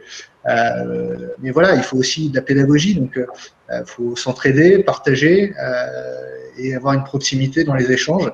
Pas faire les choses en silo, c'est un peu le côté indispensable et l'approche qui a été faite par le groupement, c'est de se dire, en tant qu'entreprise, on a des solutions qui fonctionnent, on sait les mettre en place. Maintenant, comment on peut le massifier? Il faut savoir comment ça fonctionne un peu en amont. Donc, en effet, il faut que le maître d'ouvrage ait moins peur et soit conseillé par un AMO, et que cet AMO il fasse un travail qui soit pertinent et utile pour les entreprises, donc il y ait une vraie connexion. Je voulais juste rebondir sur le côté facilitateur, excuse-moi Pierre-Yves. Je pense qu'un truc qui serait vraiment intéressant à l'échelle de la métropole nantaise notamment, ce serait d'avoir les bâtiments qui seront déconstruits demain. Pourquoi? Parce que dedans, il y a peut-être des gisements de plaques de plâtre, de tout un tas de matériaux. Et comme on sait qu'il y a Pierre-Mille-les-Îles qui arrive, comme on sait qu'il y a tout un tas de chantiers qui vont avoir lieu, ce serait un véritable accélérateur si on pouvait travailler tous ensemble, à la fois identifier des gisements en amont. Et qui le ferait Comment? Qui le ferait, Quentin, ça Je pense que c'est un travail que peut-être Nantes Métropole pourrait conduire. Ouais. Je pense que c'est travailler vraiment sur le métabolisme urbain. Hein. D'autres collectivités l'ont fait et ça fonctionne plutôt bien. Donc, je pense qu'effectivement, c'est l'implication de Nantes Métropole avec sa feuille de route également qui donnerait toute sa légitimité et son efficacité. Oui. Tout à fait. Avec des outils numériques, j'imagine. Et on a eu une question sur le BIM. Alors, le BIM nous ramène au bâtiment. Là, on était plutôt sur une échelle plus globale. Mais est-ce que le numérique aide là-dessus? Je me souviens de conférence BIM au tout début, il y a 5-6 ans, où on nous disait le BIM va nous permettre vraiment d'exploiter nos bâtiments comme une banque de matériaux. Est-ce que vous avez vu apparaître des choses là-dessus ou pour le moment, ça reste un rêve? Non. Moi, j'ai rien vu de… Ouais, non. Le marché, est-ce que le marché est en attente? Il est réticent? Est-ce qu'il est prêt à payer un peu plus cher un bâtiment? Est-ce que ça donne une valeur à un bâtiment ou est-ce que ça le dévalorise aujourd'hui? Peut-être là-dessus, Pierre-Yves, c'est qu'en fait, le BIM, faut voir aussi qu'il a été majoritairement mis en place sur du neuf aujourd'hui. Donc, s'il a un intérêt, c'est pas pour tout de suite, c'est pour dans 10, 15, 20 ans, en fait. Donc, toute la question, c'est est-ce qu'un maître d'ouvrage aujourd'hui qui a un projet de réhabilitation lourde, puisque évidemment, ça n'a pas trop de sens de monter une maquette numérique sur un bâtiment qui est destiné à une réhabilitation, donc il faut procéder autrement, mais par contre, pour un bâtiment destiné à une réhabilitation, il peut y avoir un travail plus ou moins lourd. Là, en effet, on peut être amené à construire une maquette numérique, et auquel cas, ça peut être intéressant, en effet, de faire un état des lieux de l'existant, et donc du potentiel… Alors, notre centaine de participants ont l'air de confirmer que le numérique est à la base du développement de cette filière. Je voudrais revenir sur la question sur le marché. Est-ce qu'on donne une valeur en ayant un bâtiment neuf ou avec des produits réemployés ou est-ce qu'on le dévalorise? Comment vous voyez ça aujourd'hui? Je vais me permettre juste d'intervenir. Je ne pense pas qu'il n'y a pas de… Je pense que ça peut être valorisé plus concrètement. Pourquoi? Parce que déjà, ça va devenir un petit peu indispensable avec la RE 2020 qui va marquer donner de l'importance au réemploi. Et puis, quand on fait, les sujets en tout cas sur lesquels je travaille, avec les investisseurs et promoteurs sur lesquels je travaille, lorsqu'on a une démarche environnementale type BREEAM, et qu'on fait du réemploi, qu'on se donne des points là-dessus, cette certification valorise un bâtiment. Donc, il y a, à mon avis, un moyen d'utiliser ce levier-là, le réemploi, comme un outil de valorisation des bâtiments. Et on l'a bien vu après, moi je l'ai découvert notamment à travers SRD. Aujourd'hui, par exemple, la gestion des déchets de chantier, on sait faire un tri sélectif, SRD sait faire un tri sélectif comme on n'en fait nulle part ailleurs, pour quasiment le même prix, hein, si je ne dis pas de bêtises, Quentin. Par rapport au maître d'ouvrage, c'est assez transparent. Donc, je pense qu'on peut valoriser cette démarche-là, ça peut être valorisable. Alors, j'en profite pour vous dire que, juste avant, Christelle, que Éric Provost de Nantes Métropole nous dit que l'inventaire est fait actuellement en cours pour les bâtiments de la métropole, mais qu'il a bien noté cette idée d'élargir à d'autres maîtres d'ouvrage. Donc, on va pouvoir continuer la discussion. Christelle. Juste, il y a la valeur bâtiment, il y a la valeur travail aussi. Puisque déposer des matériaux plutôt que démolir, on a travaillé, nous, en parallèle, avec des cureurs qui travaillent avec des cureurs mécaniques. Donc, la dépose méthodique donne vraiment une autre valeur au travail, une valeur sociale et une valeur matière très, très forte, vraiment très, très éloignée des pratiques ancestrales de démolition, en fait. Donc, il y a vraiment ces deux valeurs-là qui me semblent importantes pour valoriser le bâtiment. C'est vrai qu'on l'aérodavant n'est pas encore stabilisé. Est-ce que réellement, aujourd'hui, des produits réemployés dans un bâtiment rentrent dans le calcul carbone et permettent réellement de gagner des points, ou on est un petit peu encore, on n'est pas encore jusqu'au bout de ce qu'il faudrait faire? Alors, c'est clairement dans les discussions dans le cadre de l'aérodavant, qui est évidemment pas bouclé, mais c'est clairement dans les discussions que tout matériau issu du réemploi est 0 kg carbone. Alors, du coup, 0 kg carbone pour une plaque de plâtre, c'est beaucoup moins qu'une plaque de plâtre. Je crois que c'est pour chaque kilo de plâtre, c'est quasiment 1 kg de CO2. Donc, vous économisez mais énormément de kilos CO2 dans la future réglementation grâce à du réemploi. Ça, c'est clair. Et comme vous venez de le dire, c'est pas encore. Moi, je l'ai pas vu dans les textes. Ce serait pas complètement incohérent que ce groupe de travail à Nice, son premier boulot, soit de prendre une position et de l'envoyer officiellement au ministère au nom de Novabuild. Je pense que le conseil d'administration de Novabuild l'assumerait complètement en disant que, franchement, favoriser artificiellement un produit, faire comme si une plaque de plâtre réemployée était 0 carbone, c'est un petit peu artificiel, mais on voit que c'est pour faciliter son réemploi. Que nous, on serait totalement favorable à ce que ce soit mis dans la législation. Donc, Pierre-Yves, c'est pas artificiel du tout, hein. C'est complètement concret. Parce que la plaque de plâtre qui est réemployée, elle fait effectivement 0 kg de CO2 d'émission. En tout cas, elle a été calculée une première fois. Oui. Mais maintenant qu'elle existe, c'est le gisement. Donc, du coup, on réutilise un gisement qui existe. Donc, c'est génial.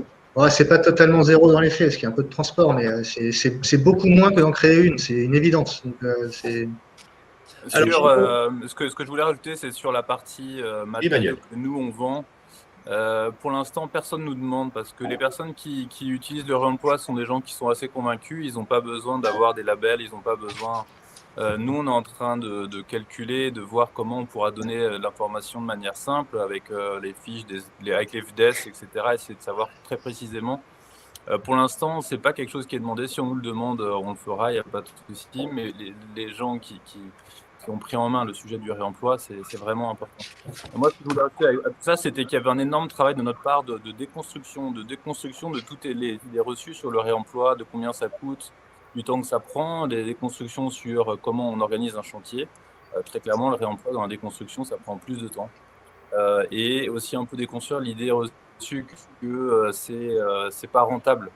Ça l'est forcément, mais un peu plus loin que du propre projet. Il y a un intérêt écologique évident. Il y a un intérêt pour toutes les personnes qu'on fait travailler plutôt que des machines. Et donc, il y a plein d'intérêts très différents. Et par contre, il faut que les personnes qui travaillent dessus, et elles sont encore pas beaucoup, comprennent que c'est multifactoriel tous les bénéfices et que ça reste pas sur le projet. Nous, tout ce qu'on a fait depuis le début, c'est vrai qu'on n'a pas beaucoup parlé d'argent, mais on a créé cette alliance en ayant un premier calcul qu'on a fait, c'est est-ce que notre offre, elle est intéressante? Si on est 100% plus clair, ça ne sert à rien. Et on est arrivé à un coût qui est arrivé en dépose méthodique à peu près équivalent à ce que pourrait faire du curage mécanique, en particulier parce qu'on a l'outil insertion qui coûte moins cher que des hommes aussi, de manière un peu plus classique, mais avec le double effet qu'il y ait de l'insertion. Donc, on a fait tout ce travail, non pas par pure utopie, mais pour répondre à une partie de marché qui puisse être comparable à ce qui peut être fait ailleurs. C'est juste l'organisation au global qu'il faut réussir à prendre en compte pour que ça soit faisable. Juste pour finir, l'intérêt principal, c'est comment on réussit à prendre ce sujet du réemploi quand c'est minime par rapport à un grand projet. Comment on fait du réemploi quand les bâtiments sont de mauvaise qualité, qu'on déconstruit plutôt des HLM dans lesquels il n'y a rien à remployer. Et ben nous, on va quand même aller récupérer les rampes, on va quand même aller récupérer les 2-3 trucs pour commencer à habituer et à faire de la pédagogie sur ces sujets-là. Donc, il faut y aller petit à petit et on y arrivera bien. Je compléterai juste quelque chose aussi sur dont on a peu parlé. Le réemploi, c'est aussi, c'est quelque chose sur des bâtiments existants, mais c'est aussi quelque chose anticipé sur les bâtiments concrets. On l'a pas abordé spécifiquement, mais la démontabilité d'un bâtiment en vue de son réemploi dans 50 ans, c'est quelque chose de pertinent tout de suite, et ça peut donner de la valeur à un bâtiment. Si vous dites à un investisseur que votre bâtiment il est mutant, par exemple, il est mutable, le bureau, le logement, on avait beaucoup travaillé le sujet avec Anis, même si c'est pas évident. Enfin, je veux dire, en tout cas, voilà, le réemploi, c'est pas. Aujourd'hui, il n'y a rien dans la réglementation et même dans les pratiques professionnelles recommandées qui incite à ne pas coller les matériaux, à faciliter la démontabilité. Il n'y a rien qui facilite ça. Comment est-ce qu'on peut, et peut-être demain, ce groupe de travail, quel type de recommandation il peut faire pour que les concepteurs aillent vers ça et que derrière, ceux qui fabriquent le réalisent dans ce sens-là. Aujourd'hui, ils n'ont aucun intérêt à le faire. C'est parfois plus pratique d'assembler les En fait, on est clairement dans on fait comme ça d'habitude. Voilà, oui, c'est ça qui se passe en fait aujourd'hui. Alors, parce qu'il y avait pas, parce que pour le coup, il n'y avait pas d'autre offre entre guillemets. Donc là, on propose justement une nouvelle approche. Et donc maintenant, il faut que les acteurs se disent bon bah, il n'y a peut-être pas qu'une seule approche, celle qui est comme d'habitude. Il y a une nouvelle approche différente. Testons-la. Oui, et puis je compléterai, excuse-moi, Christelle. Au-delà de la démontabilité, il y a aussi la façon de construire. Ça veut dire qu'il ne sait plus, je veux construire avec tel ou tel matériau, c'est quels matériaux sont disponibles et qu'est-ce que je vais construire ensuite. Et il y a aussi toute cette réflexion-là qui est aussi vraiment un autre cheminement. Donc, il faut un petit peu tout détricoter pour vraiment reconstruire un sujet. Et puis, j'ai une dernière question pour ce débat-là, et on donnera la parole tout de suite à Anis. C'est Jian Jalouli qui nous pose la question, mais comment on fait maintenant pour donner envie à un maître d'ouvrage qui n'est pas dedans? Quels sont alors vous, peut-être au quotidien, comment vous faites? Quels sont les 3 arguments que vous donnez à un maître d'ouvrage pour lui donner envie de le faire alors que la réglementation ne lui impose pas, que c'est plus compliqué, que peut-être par moment c'est plus coûteux? Qu'est-ce que vous lui donnez comme argument? Alors, moi, peut-être juste sur un retour d'expérience, alors l'entrée c'était vraiment économique en fait. On avait un sujet, des dalles de faux planchers techniques. Donc ça, en la matière, sont pas recyclables. Donc il y avait quand même plus de 2000 mètres carrés de plancher. Donc là, il y avait un sujet.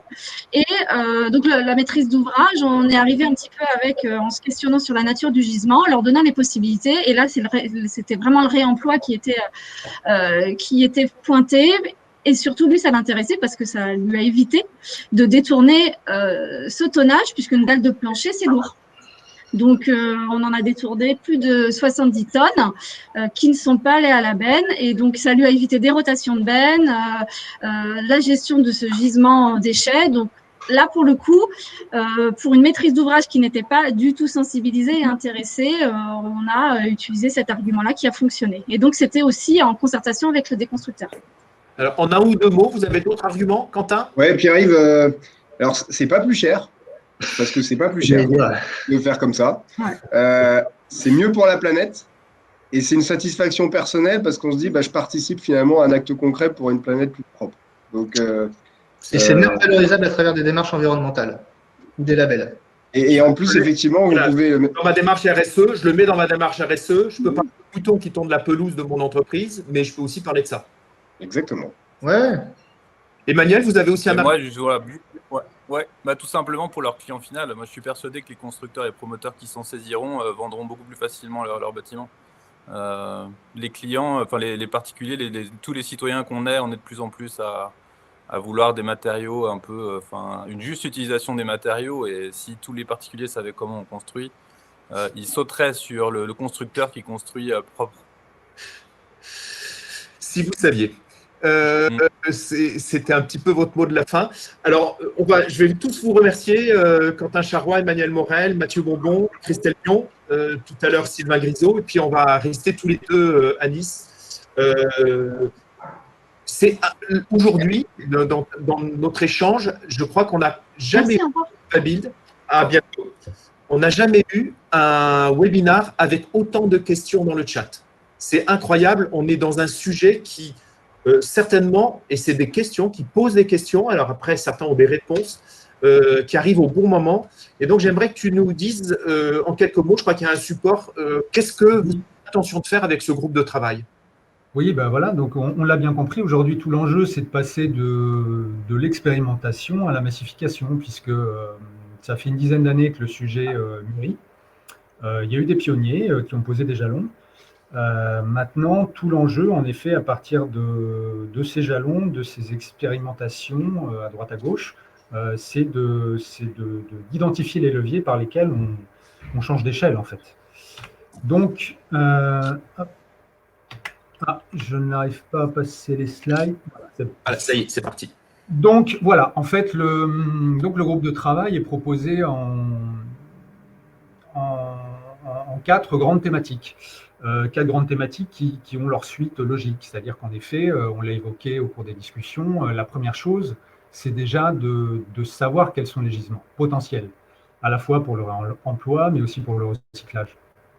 Donc tout ça, ça va passer par un certain nombre d'actions qui seront retravaillées dans le cadre des groupes de travail, puisqu'en effet, voilà, ça c'est des jalons identifiés, il y en a sûrement d'autres. Et il sera intéressant de les préciser justement avec ceux qui voudront bien y participer. Et donc, le premier d'entre eux, c'est inventorier les ressources locales disponibles. Et ça passe donc déjà en première approche par un diagnostic territorial, on l'a évoqué dans le cadre de notre métropole, préalable au diagnostic à l'échelle de l'opération, les fameux diagnostics PMD qui vont entrer en cours d'application en cours d'année. L'autre volet évidemment complémentaire, c'est la systématisation la réalisation de ces diagnostics PMD. Et derrière ça, en fait, c'est d'identifier les gisements de matériaux qui sont réemployables ou réutilisables.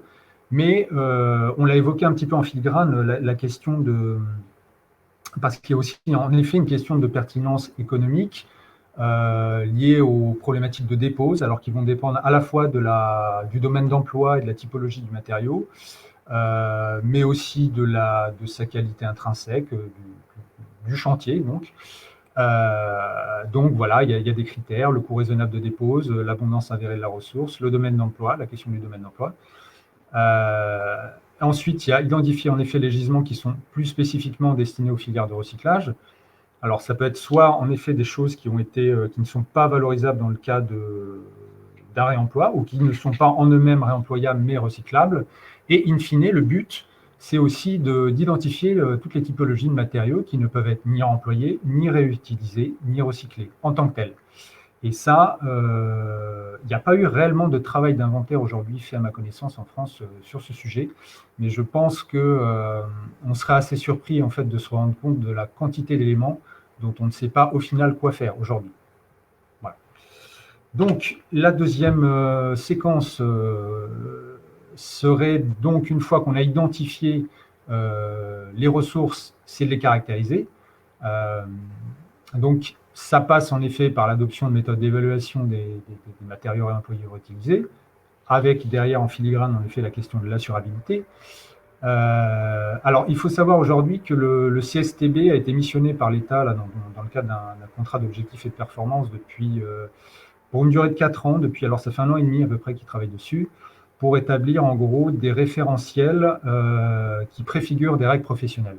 Puisqu'aujourd'hui l'horizon en fait pour asseoir cette question de l'assurabilité, ça va être d'aller vers des règles professionnelles davantage que vers des avis techniques, puisque c'est le problème de l'avis technique, c'est que dans le cas du réemploi d'éléments, il faut quasiment le refaire à chaque fois. Donc ça n'est pas gérable, en tout cas pour ce type de démarche-là.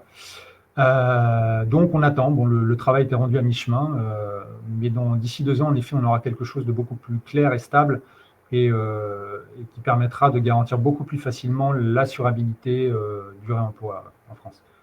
L'autre volet, c'est les méthodes d'évaluation du bilan environnemental, eu égard notamment aux questions de valorisation dans le cadre de labellisation, alors qui vont se raccrocher à ce qui existe déjà, hein, les ACV, les FDES, et puis donc les labels, ça on l'a évoqué. L'autre enjeu, c'est évidemment de structurer l'écosystème. Alors on voit bien que localement, ça commence, les choses commencent à se structurer de façon beaucoup plus opérationnelle maintenant. Ça passe aussi par un travail d'acculturation sur les méthodes de déconstruction sélective qu'il va falloir généraliser. Il y a les questions de capacité logistique, notamment si on prend le territoire de Nantes Métropole, parce que le foncier est cher et que donc dès lors qu'on atteindra une capacité de récupération d'éléments de réemploi, il faudra bien pouvoir le stocker, puisqu'aujourd'hui c'est un peu tout l'enjeu. On a deux modèles, en fait, on l'a pas réellement évoqué ce matin, mais il y a le modèle des plateformes numériques et il y a le modèle des plateformes physiques. Alors les deux n'étant pas incompatibles en tant que telles, mais la limite des plateformes numériques, c'est qu'elles gèrent du flux tendu. C'est-à-dire qu'elles ne peuvent gérer que du stockage in situ. Et donc, il y a plein de cas de figure où ça n'est pas possible, ou si ça n'a pas trouvé preneur dans les quelques mois de tampon entre la dépose sélective et les contraintes de chantier, les éléments repartent au mieux en filière de recyclage. Et puis, parallèlement, associer, en effet, je l'ai évoqué, les circuits de commercialisation, donc revente in situ, plateforme virtuelle, plateforme physique. Et donc, massifier l'écosystème. Donc, il y a tout un travail, alors qui va davantage concerner les maîtrises d'ouvrage pour ce qui est donc la question des clausiers, en fait. Donc, la commande publique est maintenant de plus en plus fortement incitée à intégrer le réemploi, donc va devoir se pencher sur la question de clauses spécifiques dans ces CCTP de façon à intégrer de plus en plus souvent des éléments issus du réemploi ou du recyclage. Alors, ça peut se décliner aussi à l'échelle d'opérations d'aménagement dans les fiches de l'eau, en ZAC. Il y a la question aussi des clauses de sortie, puisqu'en effet, toute la problématique du réemploi aujourd'hui, c'est qu'on peut inciter à inscrire de réemploi, des éléments de réemploi dans une opération, mais on n'est pas certain d'avoir la disponibilité de ressources au moment du chantier. Donc, il y a une question de timing, d'où l'importance aussi d'avoir des structures qui assurent le stockage, en fait, qui fassent ce que fait le négoce, mais davantage pour le réemploi. Et puis, en effet, ça peut passer par des conventions de filière entre groupements spécialisés, comme celui qui s'est présenté ce matin, et puis des aménageurs ou opérateurs, promoteurs, bailleurs sociaux, etc. Voilà un petit peu donc la feuille de route brossée donc autour de 4 grands enjeux et qui devront se décliner en actions, qui feront l'objet des groupes de travail. J'avais pas ouvert mon micro. Comment vous allez vous organiser? Est-ce que tu as déjà une idée? Alors, on a arrêté 6 dates dans le calendrier, la Novabuild pour l'année. Alors, tout l'enjeu là aujourd'hui, c'est-à-dire qu'en gros, on peut prévoir de travailler sur les 4 premières dates sur chacune des grandes thématiques, et puis éventuellement se laisser les 2 suivantes pour affiner certaines problématiques qui n'auront pas trouvé de réponse éventuellement sur les 4 premiers ateliers, quoi. Alors, dans les groupes de travail de Novabuild, il y a souvent des livrables attendus. Alors, oui, en effet, j'ai pas mentionné la question des livrables. Donc, dans la question de l'inventaire, il y a la nécessité d'avoir une vision, une cartographie, en gros, à la fois des flux, mais aussi des acteurs. Donc ça, j'ai vu que dans le chat, en effet, il y a une vraie demande d'avoir une visibilité sur quels sont les acteurs en capacité de faire. Parallèlement, il faut qu'on ait une vision aussi de quels sont les gisements, quelles sont les capacités pour pouvoir se projeter et projeter la filière en termes de développement dans l'avenir. Il y a parallèlement des livrables qui doivent relever davantage de l'acculturation. Donc, quelles sont les méthodes de déconstruction sélective, puisqu'en effet, elles sont spécifiques à chaque typologie de matériaux. Il y a des façons de faire, des bonnes pratiques en fait. Donc, il est nécessaire aussi d'avoir à disposition des cas de bonnes pratiques. Alors, il y a déjà toute une littérature qui existe là-dessus. Et puis après, bon, bah, avoir en fait à définir au cours des groupes de travail quels pourraient être d'autres besoins, enfin, quels pourraient être les autres besoins en termes de livrables, en effet. On l'a dit dans le chat, les groupes de travail sont ouverts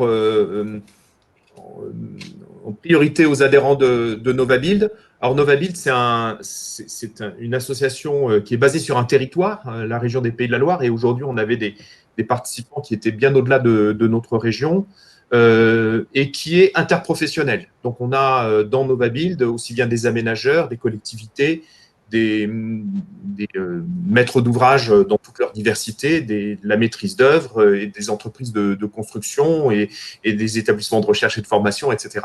Et donc, l'idée dans notre groupe de travail, c'est d'avoir toute cette diversité-là qui correspond aujourd'hui aux enjeux des 3 R dont on a parlé depuis ce matin. Et tout le monde est en mesure d'adhérer à NovaBuild à partir du moment où il y a une part d'activité en Pays de la Loire. Donc, pour ceux qui ne sont pas encore adhérents, c'est un peu le passage obligé, mais on vous invite à prendre contact avec Lucie Vidal qui sera à tes côtés dans ce groupe de travail à Nice pour nous rejoindre. Donc, la première date, je crois qu'elle a été donnée tout à l'heure. Mars, il me semble.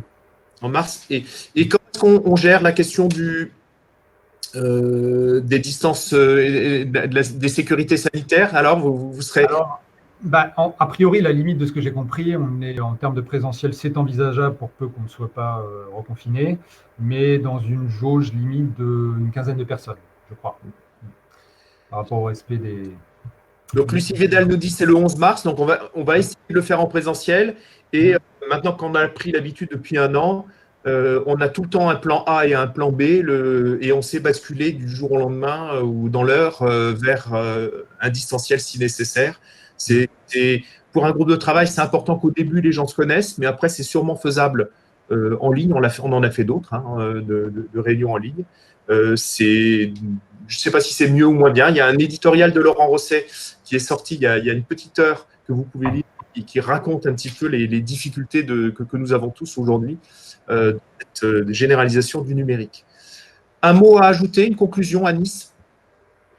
Bah, je trouve que, enfin, finalement, la constitution de ce groupe de travail arrive au bon moment. C'est vrai que c'est un sujet qu'on a évoqué déjà il y a pas mal d'années, mais probablement que le terrain n'était pas suffisamment mûr, à la fois en termes de sensibilité générale, de préoccupation des pouvoirs publics, d'incitation. Enfin voilà, le contexte n'était pas encore tout à fait mûr. Je crois qu'aujourd'hui, par contre, clairement, il l'est, quoi. On voit bien que une dynamique est en train de se mettre en place. Et bien, sur ces mots très positifs, je vous souhaite à toutes et à tous un bon appétit. Merci à nos nombreux intervenants et à nos très nombreux participants. Et à très bientôt sur une autre rencontre de NovaBuild. À bientôt. Merci. Bonne journée. À bientôt. Au revoir.